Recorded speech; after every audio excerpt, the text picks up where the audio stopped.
invite you to sit down so we can get started. I'll give you a minute.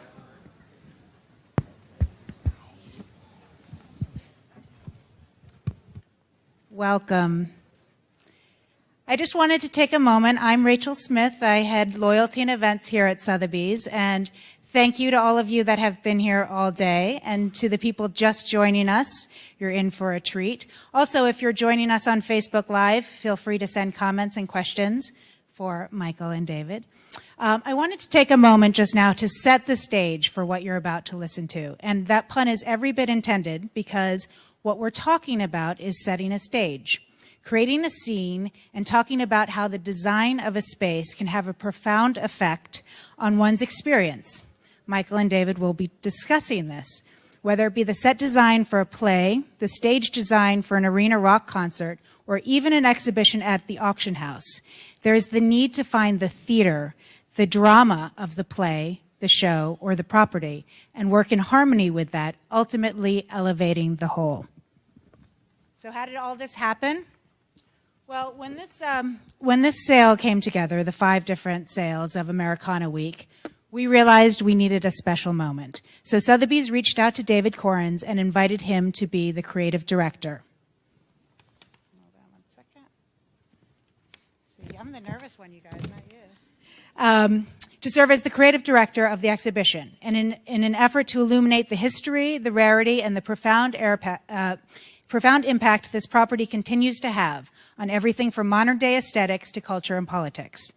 Working with David and actualizing his vision for this exhibition also speaks to the missive of Sotheby's to contribute to an ever-evolving dialogue about the past and the future. Fresh off a Tony nomination for the design of the Hamilton set, David came to Sotheby's and applied his practice of an almost scientific attention to detail and history with his fearless creative vision. David used the colors of the American flag and incorporated symbolism and metaphor into his design. Now, to delve further into this vision behind the exhibition, as well as David's creative process as a whole, we are thrilled to have Michael Paulson here. Michael is the theater reporter for the New York Times and also a Pulitzer Prize-winning author as part of the 2003 Boston Globe church sex abuse scandal, and has written a book called Betrayal: The Crisis of the Catholic Church. It is an honor to have you here, Michael Paulson and David Korins, and I turn it over to you for this conversation. And please feel free to ask questions. Thank you. Great. Hello, and thanks to all of you for being here and to all of you watching us on Facebook. So David, you've been spending the last couple of years of your life with Alexander Hamilton. Personally. Sotheby's calls you up and gives you this opportunity, and you get to look at these letters. What were you looking for as you paged through them? Well, Sotheby's didn't call. David Goodman called.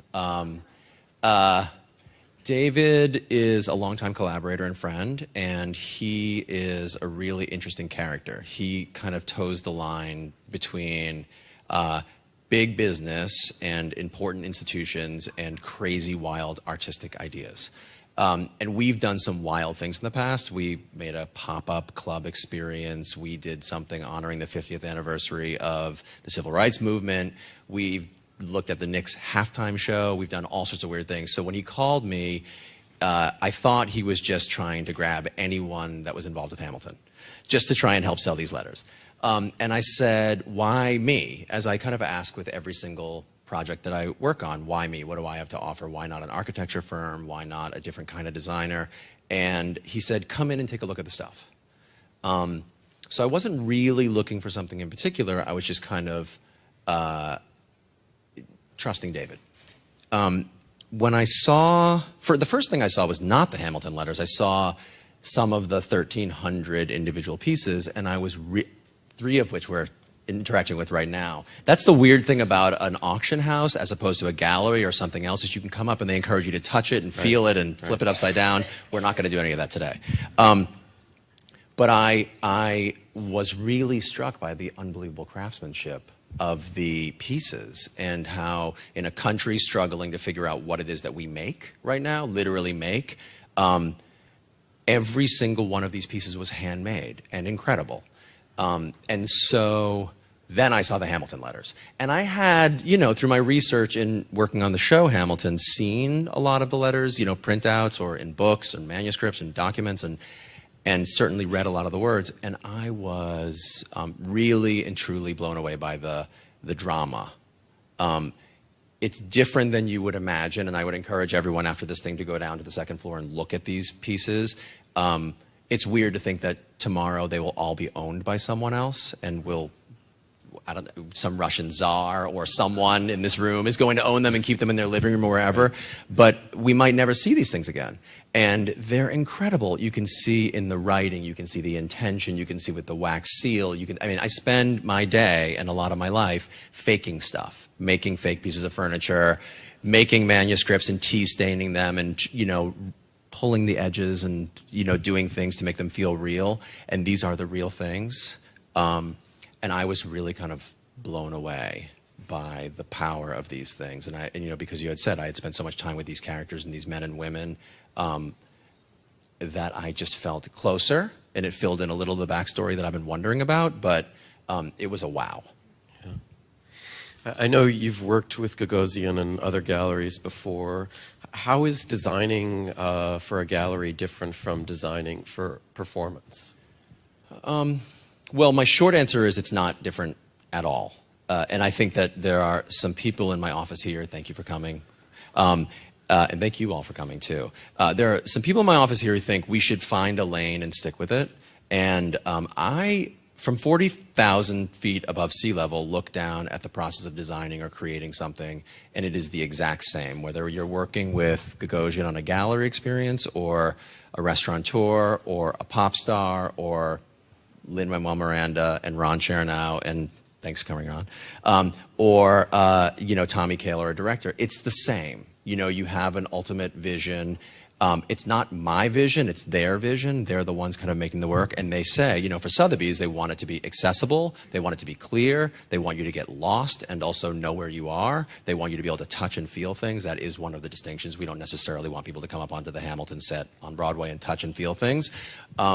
So there are little nuances that are different, but the ultimate goal is there is a client, in this case it's Sotheby's, and they want to make you feel a certain way. And so I liken my job to one of a therapist. Yes. Right. Perfect. Reenacting the duel. One of a therapist, you know, where I sit and I say, like, what is it that you want? And then I kind of use all of the tools that I have at my disposal, whether it is line, architecture, color, scale, proportion, whatever it is, at like Jedi mind tricking people into thinking the way that my client wants them to feel. Right. Does that make sense? It does. So you come here, you know you have a certain number of objects and a certain number of square feet. How do you start to think about what you want to do? Right. I mean, I have no idea how to help people sell things. Right. So that right away I say, who are the experts that are going to help me wrestle this thing down to the ground? And there are many, and they're extraordinary. And if you get time to talk to them, you should. They're around and they're incredibly knowledgeable. So I sort of say, like, I'm trying to figure out the consumer journey. Like, who is the person that's coming to Sotheby's, and what do we want them to feel when they walk through the door? And my original idea was to wrap the building. It's all the way on York Avenue. How the hell would you even get here? How do you even know about it? How do you know it's happening? And I thought if we could wrap the building sort of Jean-Claude and Christo style with a huge American flag, and we went very far down the road. I did renderings, people in my office did renderings, helped me be able to articulate to them what I had wanted to do, because I was trying to find a unifying kind of portal into the experience. You schlepped all the way up here, now you got to walk through the door, and how could I possibly create an experience out of it? We couldn't afford it, there wasn't enough time, we couldn't permit it, and it actually looked weird. The renderings were not great, not the execution of the renderings, but the idea wasn't great. And so Rachel, who introduced us, she spoke a little bit about the idea. The idea that I tried to do was figure out a way to take the 5 big sales that are happening here and color code them, right? It sounds simple, it's not that simple, but color code them so that when you walk through the experience, you can see the plinths and the tops of things are color-coded. It helps you understand that they are all part of one sail. And then I tried to make an abstract experience of the American flag. I took the idea of wrapping the building, and then I moved it inside because it's a really sprawling, we're on the 7th floor, right? It's a really sprawling physical plant, and I wanted to somehow make the building vertically feel connected. So the entire experience as you went up the escalators, if any of you came up the escalators, you saw all those strings, that kind of, that abstract sculpture. It was a version of a piece of fabric or an American flag is only as strong as an individual thread. A sail is only as strong as an individual object in the sail. The country is only as strong as an individual member in the country. No one thing is more important, and so it was an abstract representation of that. Does that make sense? It does. There's a flag made of steel. Yes. How did that come about? I have no idea. I think that that flag made of steel was made by the steel sponsor, who came on and very generously helped pay for this entire exhibition, which is, you know, an incredibly ambitious exhibition. Right. So do you think of yourself as an artist or an architect, or how is it that you design, that you think about what you do? I guess I think of myself differently at different parts of the process. When someone approaches me early on, I think of myself as a co-director, co-writer, co-restaurateur, co-creator. But I think you have to have a great audience barometer. When I am working on I don't think of myself as an architect, I think, because people who go to architecture school and actually get that degree are architects. I work alongside architects, and I'm not necessarily a director or any of those other things I said, but I play one on TV very successfully often. I've never really tried to put myself specifically in one bucket, and I think that's what helps. But the most important bucket, I think, is that audience barometer. You have to put yourself in the position of the person who is going to interact with the thing that you're making. There are a lot of people who create things, and I work with these people all the time, and they're lovely and well-meaning people, but they say to me in the theater, this moment is going to be extraordinary. Oh my God, when they see this thing, it's going to be amazing. And then you watch the audience and they don't get it at all. They shut down, they don't feel it, and I think of myself as someone who has a really pretty good audience barometer. I can, in my mind's eye, imagine the experience of that restaurant, going there and sitting down in that booth and trying to order a meal, or at that rock concert. And really, I think of myself as that. Mostly, I am an advocate for the audience or for the patron, and then I'm a co-creator of the thing. Right. So how did you get into this line of work? I know over the last decade, you've done 18 Broadway shows, you studied theater design. How did this come about? It's funny that you're from Massachusetts, I'm from Massachusetts. We had to come all the way from there to meet and have this conversation. I was in high school. I was always a real athlete, and I was in high school, kind of dabbling in the drama club and the choir. And I was a musician. I played in the band, so I loved the arts. And I really, really wanted the role of Billy Bigelow, who was the lead character in Carousel. And I tried really hard to prepare. I did prepare very hard for this audition. And I had a tragically awful experience happen in which I was not cast as the lead, as Billy Bigelow. I'm sorry. And the drama professor said, but I was cast as Jigger Cragen, who is the bad guy, because it was obviously typecasting. It was a bad guy. And he's the second male lead. And she said, you should think about joining the math teacher, who's the guy that built the sets. And I, in my horrible egotistical brain, thought, if I take the second male lead and I add, you know, building the scenery to those, you know, those two things might add up to be better than the male lead. So I went and I checked it out. And when I went to school, when I graduated, and I enjoyed that process of helping build the scenery. When I went to college, I knew I never wanted to have a audition experience again. But I was in love with the arts. So a professor of mine said, you should really try and have a professional experience. And I went to Williamstown Theater Festival as an intern, and right away fell deeply in love with the process of making theater.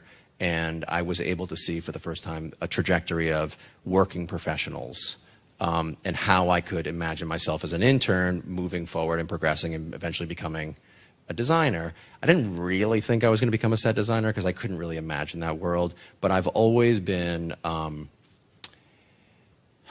gutsy enough and crazy enough to not just see myself as one kind of designer, but rather just a design. I realized really early on, as you're driving your car through a parking lot and it's filled with a huge puddle, that parking lot was poorly designed. The drainage of the parking lot was poorly designed. And if you open your eyes to that experience, that every single thing in the world needs to be designed, that was really a big moment for me. So there I was getting a kind of formal education in the theater, but I very quickly saw that every single thing needed to be designed, even if it was terribly designed, right. And I thought I could do that, whatever that is. Right. It's interesting because I talk to a lot of theater designers, and many of your colleagues also work in other fields. David Rockwell does restaurant design. S. Devlin, like you, does opera and pop music. Is that just a financial necessity, or does it fulfill some creative urge? Well, certainly you can't make a living in the theater, right? So I think that you see a whole lot of slashes. I'm a professor / set designer. But the very first designer that I assisted in New York said to me, I only want to do scripted theater. That's what I want to do. He never tried to do television or any of those things. To me, it was always natural. I think that people have an urge to sniff out other opportunities. I think also in the world of HGTV, and you can go and people are encouraged.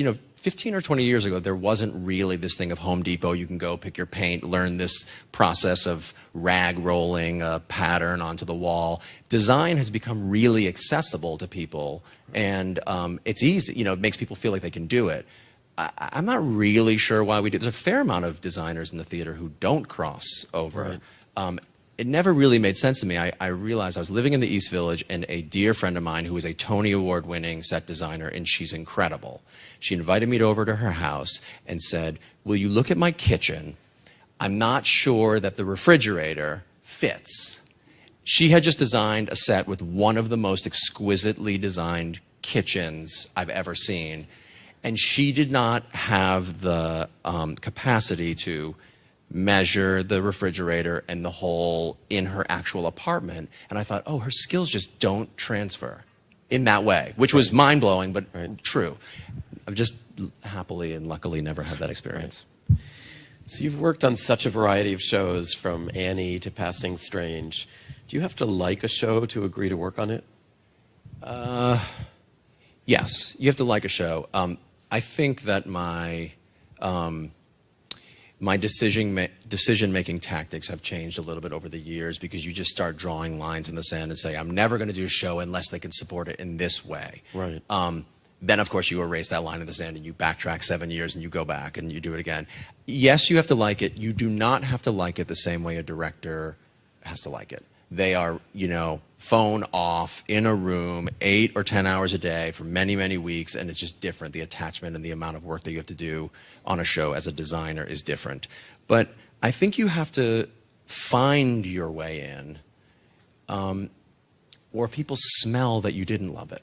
Right. You have to find what you love about it. And part of what I love about it is the collaboration.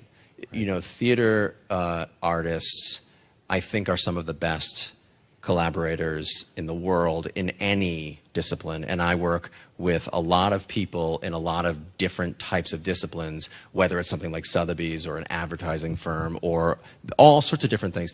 And people are like, but there are rules, and that, we in the theater throw best idea wins up against the wall, and, for a long time, I might play the role of choreographer in the show, and then pull back and pull away, that kind of thing. Right.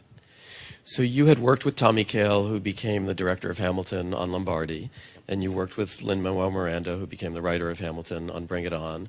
Is that how Hamilton came your way, through these connections, or how did you wind up involved? Yeah, it's not lost on me that I'm the only person who worked on Hamilton that did not work on In the Heights, the musical In the Heights. Boy, did I get lucky.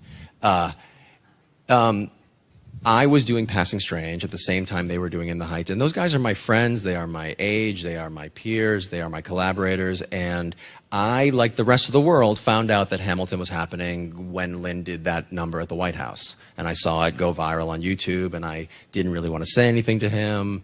And I didn't really want to step on the other designers' toes. But Tommy and I had worked a lot. Also the choreographer, Andy Blankenbuehler, who is you know, a member of that core team, and Alex Lacamoire, the musical director. I had worked with all of those guys a lot also. So I happened to be up at New York Stage and Film, which is a place in Poughkeepsie that workshops new plays and sometimes does full productions. And they were doing the first act of Hamilton, which was then called the Hamilton Mixtape. It had no real business thinking about itself as a play or a musical, and I was doing a full production, and I saw Tommy Kail, the director, in the quad, and I said, "What are you doing?" And he said, "I'm working on the show Hamilton, this thing, the mixtape." And I said, "Hey, Tommy, when it comes time to pick a designer, I want to throw my hat into the ring." Cut to a whole year later, I had subsequently worked with Tommy a bunch, and Andy and Alex and Lin, and they were up working on the second half of Hamilton. And I said, you know, it's getting, you know, I think it might be a show. You keep calling it another thing, but I think it might be a show. And Tommy said, yeah. And then they made a deal to do it at the Public Theater, and where I have worked a lot, and I feel as one of my artistic homes. And I said, and I got a phone call to interview for the job, which felt a little bit weird because I think I was in tech with 3 out of the 4 of those guys that I had just mentioned. But I worked incredibly hard preparing for that interview. I mean, I obsessively listened to the music, and I did scene breakdowns and research and all sorts of things. And I usually don't like to do a design contest. I usually don't send over sketches or anything. And I worked really hard, and I did sketches. And I said to Tommy in that meeting, I'm like the Madison to your Jefferson. Right. Like, come on, man. We're like young, scrappy, and hungry. I swear if you don't hire me, I'm not going to throw away my shot. I mean, I did it all, and I got the job. Right. Congratulations. So how do you, as a design challenge, start to think about, you know, a hip-hop musical about the first Treasury Secretary? What is there to grab onto there in terms of a visual concept? Well, the cool thing about Hamilton is, other than it being so sprawling, I mean, 52 songs, 25,000 words, you know, epic story that takes place over a sweeping 30 years. Other than those things, it's incredibly fantastic as a designer because you get to research. All of the places existed. So you could go to the places. I could certainly see paintings and etchings and drawings and read unbelievably descriptive accounts of all of these places. And so if I was designing the movie version of it, it was really easy. I brought Lin and Tommy into my office and basically pasted up essentially a picture or some visual representation of every single scene and location of the then, what was then Hamilton script. And then we knew that we would never be able to realistically render each one of these locations on stage because it was a musical that moves seamlessly in and out of time and, you know, all these other things. And we would just never need to be able to wait for the art in that way. So then that's the thing about, one of the beautiful things about theater is we get to work in metaphor and not literal representation. So then it was about trying to find a way to take all of these swirling ideas and kind of melt them down into one big muscular gesture that could serve this incredible show. Right. Okay, so you have, I guess, 2 central metaphors. You have the double turntables, and you have the physical scaffolding. Can you talk about what's going on in each of those cases? Yeah, I mean, the turntable, has anyone here seen the show? Okay, pretty good. Facebook Live just blew up. Everyone's seen the show out there. So the show has a turntable and then a donut, a ring on the outside of it. And actually, if you can believe it, in my interview with Tommy, I had drawn a picture of the turntable. And I said, I don't really know why, except that Hamilton was swept off the island of Nevis in this hurricane. There's a cyclical relationship between Aaron Burr and Alexander Hamilton. There is this, you know, political storm that he finds himself in. it's a really good theatrical trick to show kind of time passage and a cinematic way to, let's do a turntable. And he was like, yeah, put a pin in that. We had gone all the way down the road of building the set, and we had just started rehearsal, and my brilliant associate, Rod Lemon, who he and I have been working together since we were interns at Williamstown Theater Festival. That's how long I've known him. He was literally my roommate, and we lived in the East Village together. So I've known him forever. He said in a design meeting, how are you going to get the furniture on stage? How are we going to do all these other things? And he said, you should bring back up to Tommy and Andy that idea about the turntable. And I did, and Tommy and Andy, who were resistant to the idea, neither of them had worked on the turntable before, they said, if you can show us 8 or 10 different examples of where we would use it in the show, we will think about it. And so I jotted down what we call the Aaron Sorkin walk and talk, where Burr meets the Schuyler sisters, a moment in the duel. I jotted down all these different little versions, and they said, okay. And, you know, I've said this a lot before. Those guys, I gave them Lincoln Logs, and I was expecting them to build a cabin, and they are really smart and incredibly great collaborators, and they came back and had built a rocket ship, you know. And it was amazing. It was like I had this impulse, that this idea that we could do all sorts of cool things, and then they brought it into rehearsal and made really cool things. Right. The second part of your question, the kind of scaffolding, I knew we were doing the show at the Public Theater at the Newman, which is a beautiful brick room. And I knew that making scenery felt wrong, because the founding fathers and the women whose shoulders we're all standing on are nothing if not real. And so we weren't going to have like a cyc or something that we could light a certain way that could look like a beautiful sky. We were going to try and make it real. So I was going to embrace the bricks around. And then, getting back to that metaphor idea, what I wanted to create was a space that felt aspirational and half-built and under construction, and a space that felt like we are telling the story not of the people who built our country, but on the people who built the scaffolding from which our country was built. And so our set design is a version of the scaffolding that is holding up the very foundation of this thing. And you know, this is a thing that I've talked about before, but between Act 1 and Act 2 of Hamilton, we actually fly in 8-foot sections of wall to show progress of the set being built. No one sees this at all. They are busy buying merchandise or going to the bathroom or whatever it is, but this is an example of a very, very subtle design eyelash as opposed to the jawbone of the set. A little eyelash that we add because I feel like every single detail, even if you can't see it happen, adds up to an overall experience, a subconscious experience. When you come back and you sit in your seat and you think, is there something different? It feels heavier. It feels more substantial. It is. We've added to it. And it's something that we know as the creative team. And I believe that if one person in the audience out of every 1,300 people that see it a night feel that, it's important. But I think people understand and feel the massing subconsciously. And that's a very interesting way to attach to the work.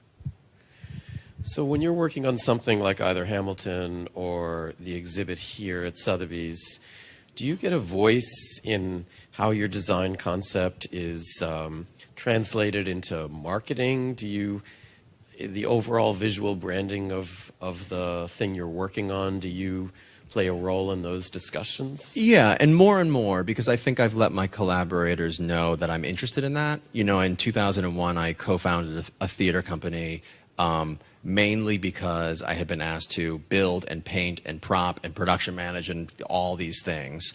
And the person I founded it with had been asked to direct and cast and set the schedule and stage manage. And we combined together to make a theater company. And we thought about the branding and the marketing and what the ticket looked like. And I've always been really interested in the holistic journey of someone. When you go to a piece of theater or you come to Sotheby's, your attachment to Sotheby's didn't start at the front door. It started with that email, or it started with a mailer, or it started with a billboard, or up the side of a bus. And you can't separate yourself from the branding and the experience. And I think that You know, there's that thing about advertising. I think it's 6 points of contact kind of convince someone to go see something. So if it's a show, it's, hey, I saw the show last night. Oh, yeah, I got a postcard. I saw that billboard. I saw the ad in the Times. And then it becomes part of your consciousness. I think that it would be foolish for a producer or some producing entity to not include the creative people in all of those decisions. You know, if you look at the Sotheby's Americana Week graphic over there on that, there are those little strings on it. Those were a late addition, and you know, thankfully and happily, Sotheby's included me. And David Goodman actually said we should try and get those strings on every single piece of material that we're creating, so that there's a kind of cohesive experience. And so more and more, I'm asking for it, and more people are really receptive to it. Right. Huh. Do you, I know with theater especially, often you start with a small budget. Many of the shows that you've worked on have a life either off-Broadway or in a regional theater. So you don't have a ton of money, but you have to make something that can be scaled up should the show make it. How do you do that? Well, I always start with no budget in my mind. I always start with it's a zillion dollars and we can get anything we want. Right. And I always start with no timeline, and I always start not thinking about it like a designer. Right. This is the flag around the building. This is it. I just think, like, what would I want to do, and what does my collaborator want to try and achieve, and forget about money. I think part of that, I think one of the reasons why I'm fairly successful at doing that is because I have a really technical mind. And I spent all of these years having to build my own stuff, literally, by hand. So I'm not one of these people who says, I think it should be all red and then all blue, and not have 4 technical ways that I could suggest that this could actually get done. Because, you know, by the time I had left those really, really important years at Williamstown, I had built 100 regional theater size shows and been on those crews. So I have a lot of confidence in my actual technical engineering and carpentry skills. So I can toe the line in a pretty interesting way where I can say, yeah, I think we should wrap the building, but then I can say, and here are the rigging points, and here's the kind of material and the rigging material that we're going to need to do that, and here's the material that would need to be made so that it, you know, and I can just go. I just don't let myself think about the budget. I let myself then, once we come up with a really good idea, distill it down to the essence of the idea. So we want the flag wrapping the building, but we can't do that. We can't afford it, we don't have time, we can't do it. What is what was the essence of that idea? It was the flag, because I wanted it to be set against some sort of an abstract representation of patriotism, and then you eventually distill it into something that we can achieve. Right. So is there one object in this collection that you would like to take home?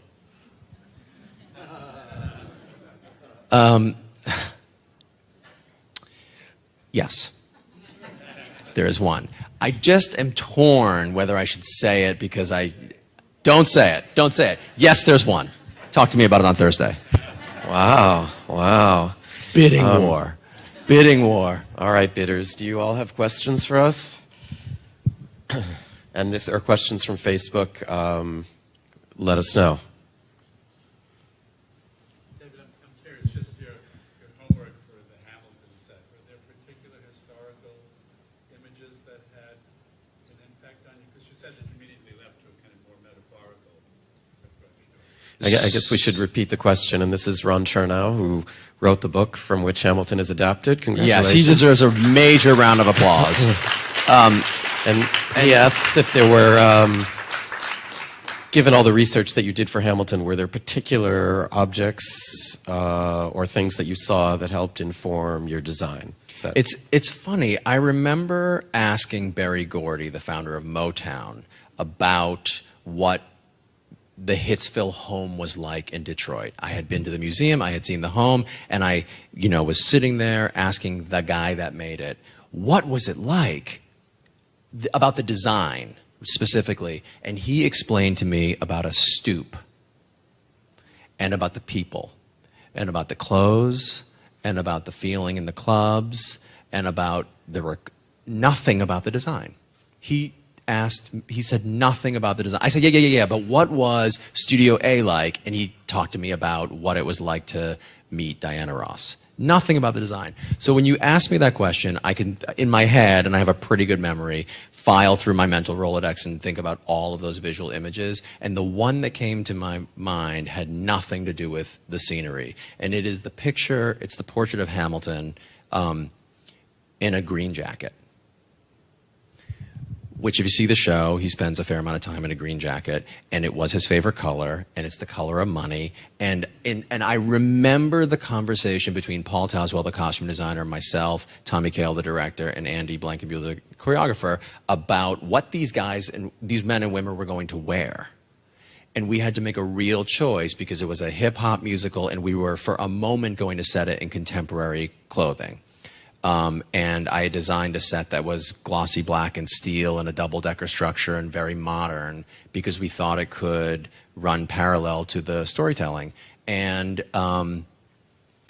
that one piece of research led in my mind, I connected the dots to that one conversation where we decided the way that we're going to cast this company, which is going to be what America looks like today, would be far enough storytelling-wise from what the Founding Fathers looked like then that we had to try and be real.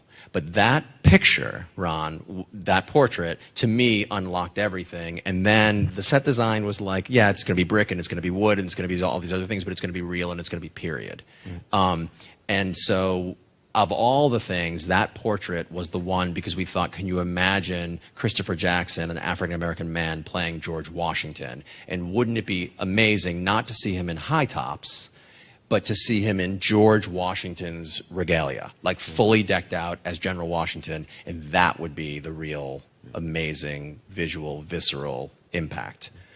So it's that picture. Can I just follow up with a quick question about your use of color? Because I was looking at your website. A lot of what you've done is incredibly brightly hued. You look here, obviously, at Sotheby's, you embraced red, white, and blue. The Hamilton set is almost devoid of color. Why is that? Well, it's funny because a lot of people said to me when I made the Hamilton set, oh, well, it's just brick and it's just wood. And I, in fact, just said that. We went through 33 different variations of brick color and wood color to get that brick color. Right. We had to take into consideration the costumes, the complexions of the performers, the lighting gel, tons of things. So, you know, it's never that simple. So it's the set is not the star of Hamilton. You know, I had to try and find a way to wrestle this insanely genius, crazy work to the ground and serve every single location with the least amount that I possibly could do and then get the hell out of its way. Right. And so the color, it was not about the color. It was about the texture and it was about the making the performers and the words the star. Right. Yes, sir. Why don't you wait for the microphone so that people on Facebook can hear you? I don't have a whole lot of money, so I'm not investing in Broadway plays. But if somebody came to me and said, you know, do you want to invest in a Broadway play? It's going to be hip-hop music about Alexander Hamilton. I said, what on earth are you talking about? Did you have any sense that this would be as successful as it is? No one, you know, you can't imagine that it would be the juggernaut that it is, right? That's, you know, people talk about the best ever. Was Michael Jordan the best player ever, or was LeBron James? Like, you can talk about that all day. I've stopped trying to handicap whether it will be successful or not. I knew when I read it and when I heard the music that I loved it. That was the first thing. And I knew that Lynn is really smart and really talented, and I had faith in this creative team, but it's a perfect storm of a lot of things. You know, you never really know something's going to get love letters from the press and the intelligentsia and pop culture and everyman and government figures and are going to like fall in love with it, and then it's going to become like a late night darling and all the other things. So no one knows that, and it doesn't always equate to financial success. because I've been parts of shows that got incredibly amazing reviews that closed. This happens to be a bowl of porridge that is so piping hot that everyone wants to eat it, and that's great. I knew it was really, really good, but I didn't know it was going to become like a lightning. You know, it's like you've got Harry Potter and Star Wars and the iPhone and Hamilton. You know, like it's cut, right? Yeah. Do we need mics, or I can repeat the question? If and when this is ever translated to lens, through the lens, and anything is possible, would you do it in a strictly historic set, or what you must be thinking about?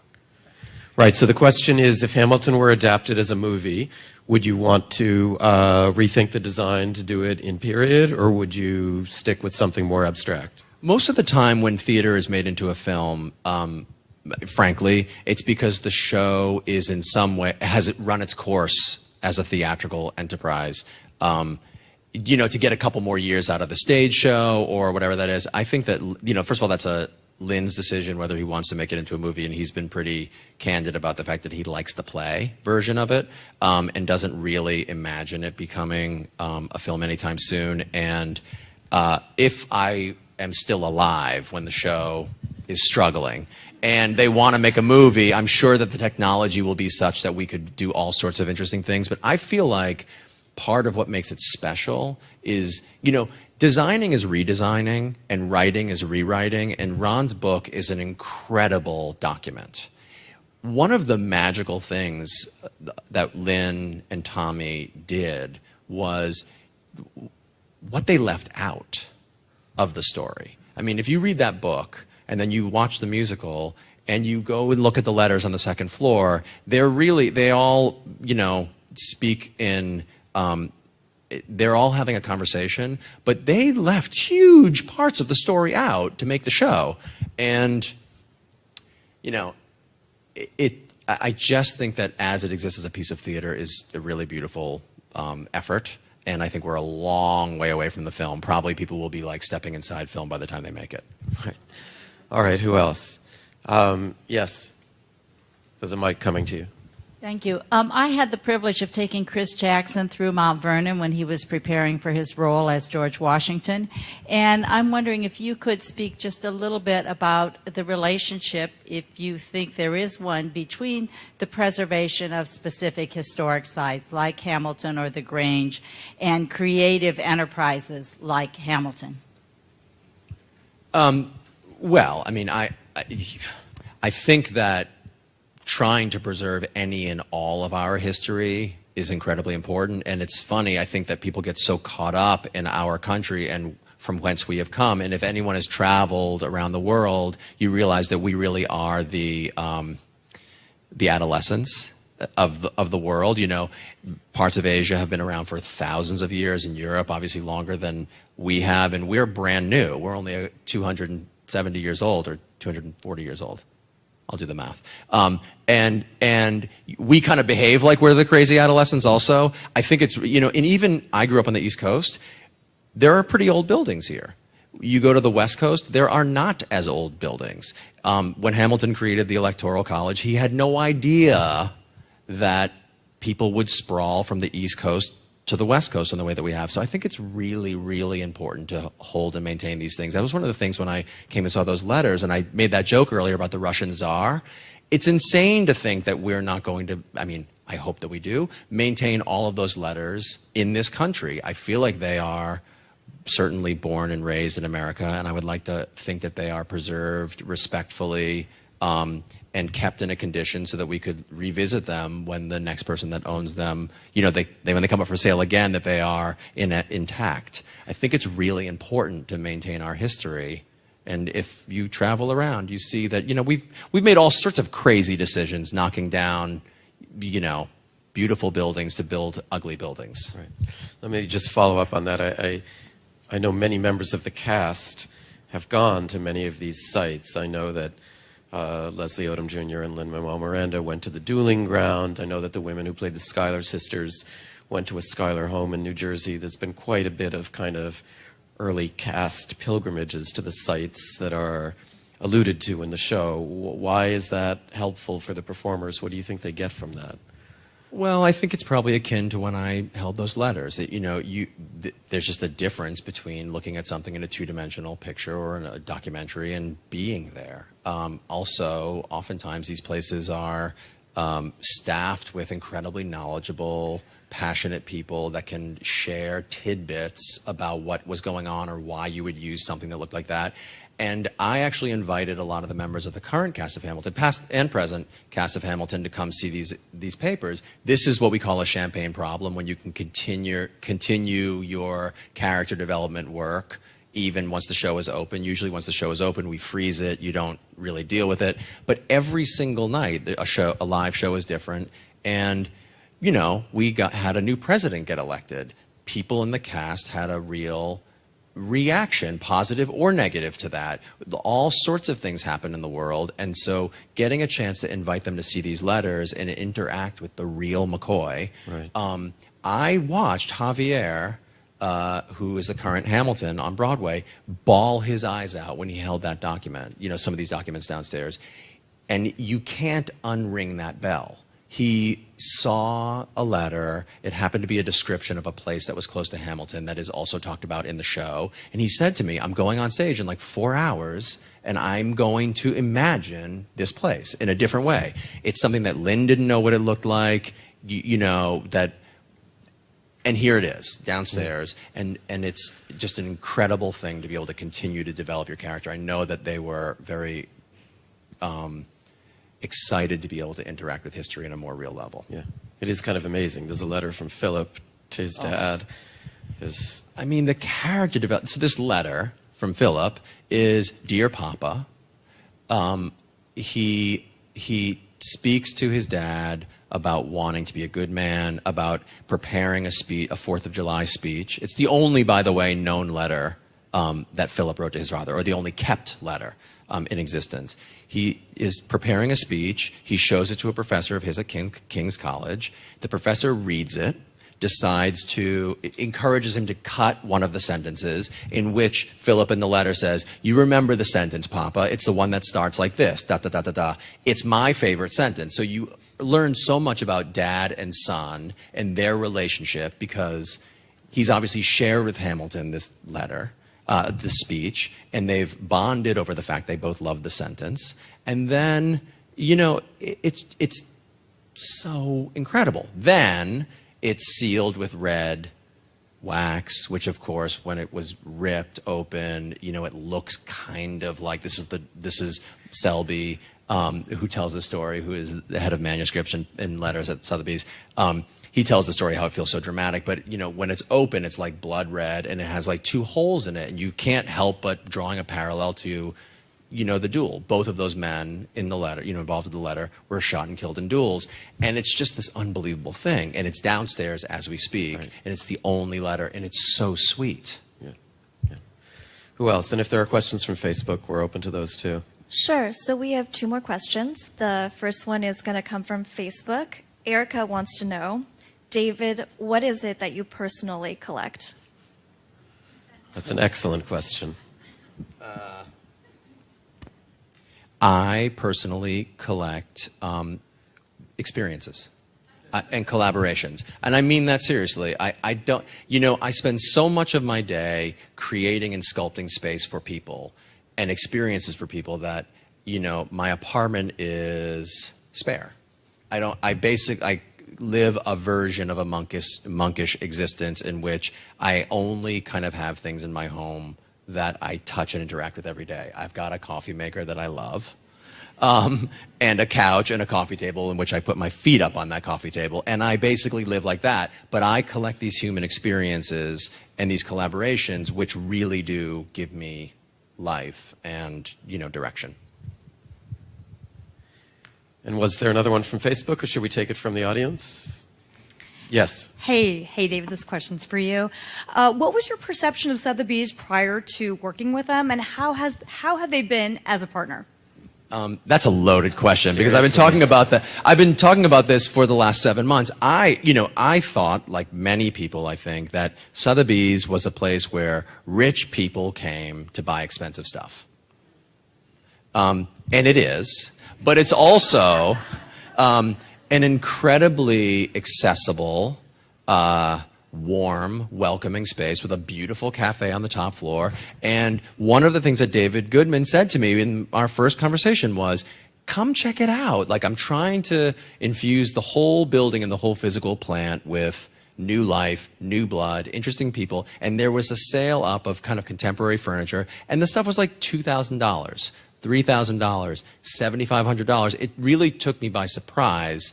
And so I've been telling everyone, come check it out. The people that take your coat downstairs and the people that at the information desk are incredibly warm and welcoming. And, I don't find myself often at this location on the Upper East Side here, but certainly it's a place that I would more frequently stop by now, having had this experience. And I feel like there's something here kind of for everything, including at the Americana sale. You have to kind of like zoom in on individual pieces and not get like, don't let the meditation of all 1,300 pieces wash over you. There's like a bowl here for everybody. Wow. That's great. Well, thank you so much. Thank you, Michael. Thank you for doing this, Michael. David. Thank you. And please see David Korins' exhibition and all the pieces. And we invite you to stay for the reception. Floors 2, 3, 4, and 5 are all open, and please stay. Thank you so much for coming. Thanks again, guys.